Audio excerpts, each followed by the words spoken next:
So 5. Or I didn't wave. Here's my ID.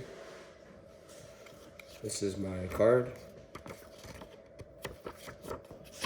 All right.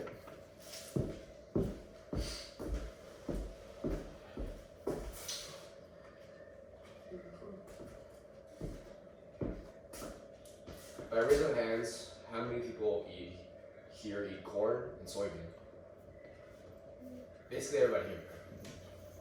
Did you guys know that 92% of corn, 94% of soybeans, and 75% or more of processed foods actually contain GMOs? It's a very high percentage for what you're intaking, right? Yeah.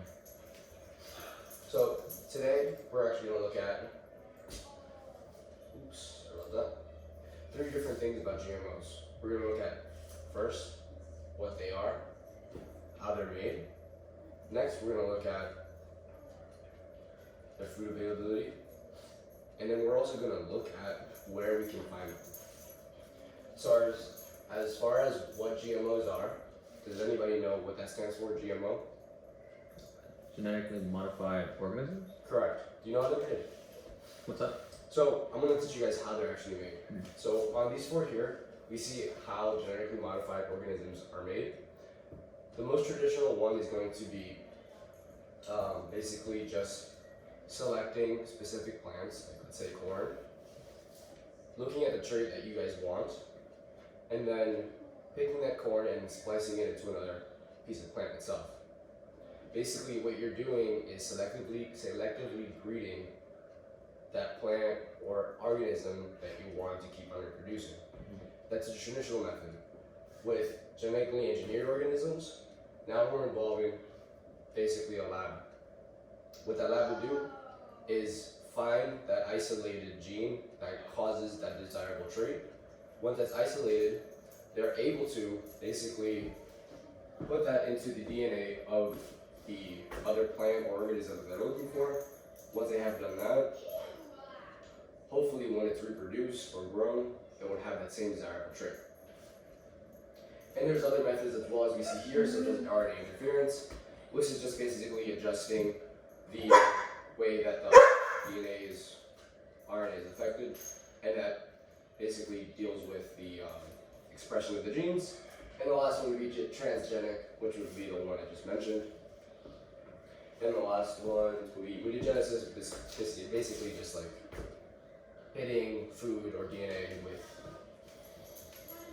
high intensity, like gamma rays, for example, to mutate DNA. Next, now that we know that where they're made, like how they're made, you want to know where they're found, right? So corn specifically, the way it was actually made was years of selective breeding. It used to be called teosinte. It was a wild grass that was found. It had only a few ears and a few kernels. Selective breeding over like hundreds of years, you get what corn is now today. So corn is one of the major ones that everybody uses, but as we can see, there's a variety of different ones, even plants, oils, that use genetically modified organisms. Different sources say different things. For example, this one says up to 80% of different processed foods available in America are genetically modified. For example, our favorite food source, favorite breakfast, like Kellogg's breakfast, like cornflakes, that actually does contain genetically modified organisms, such as corn. So now that we know that basically our food is basically stocked everywhere and in every single grocery store, we should see how they affect food availability. There was a study done back in 2013 with Quine and Kuzer. I might be butchering those names. But basically what they looked at was the effect of the adoption of GMOs and against people that did not adopt GMOs, like farmers over in India. What they looked at with those effects was basically seeing an increase in dietary fruition and then also food production for the ones that adopted the GMOs. So what that means is the GMOs they saw an increase in production and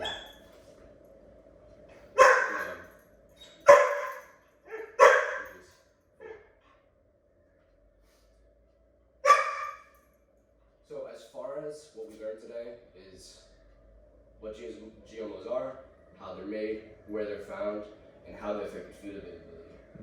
Do you guys have any questions? Sure. So what do you predict is going to be like the future for GMOs and how they're going to be used? So what I hear a lot, oftentimes, is going to be that with food is becoming more scarce because our population is growing all the time. So it's always so we're always going to require an increase in food production. So ideally with GMOs, such as using some plants that have specific like traits like resisting droughts, hopefully that in the future will increase and more people will get access to food. I have a question. Sure. You mentioned that GMOs are done in here in America. Do you happen to know any other countries that may also do it? Yeah, so most countries, like even Europe, Mm-hmm. are basically with GMOs, every country around the world. There's gonna be different like labeling requirements. Like here in the States, anything that's organic by the USDA cannot have any GMOs in it. However, any product that reads like made with organic ingredients can have GMOs. But like, let's say over in the EU, anything that has a GMO must be stapled or labeled as a GMO. Oh, okay. So it's one thing here for the States where we don't require it. I understand. Anything else? Alright. Cool. Why are people so have such a stigma against GMOs? Well, I just think that people are afraid of what they don't know. So it's really just important about educating people about what they actually are versus just having someone just outright, go against it. Like Bill Nye, I think, like his original stance was like, I don't know what this is, I'm not really supporting it, but after time and then research, he's like, I understand what it is now, I'm supporting it. So just with like knowledge, people are able to be more familiar with it. Yeah.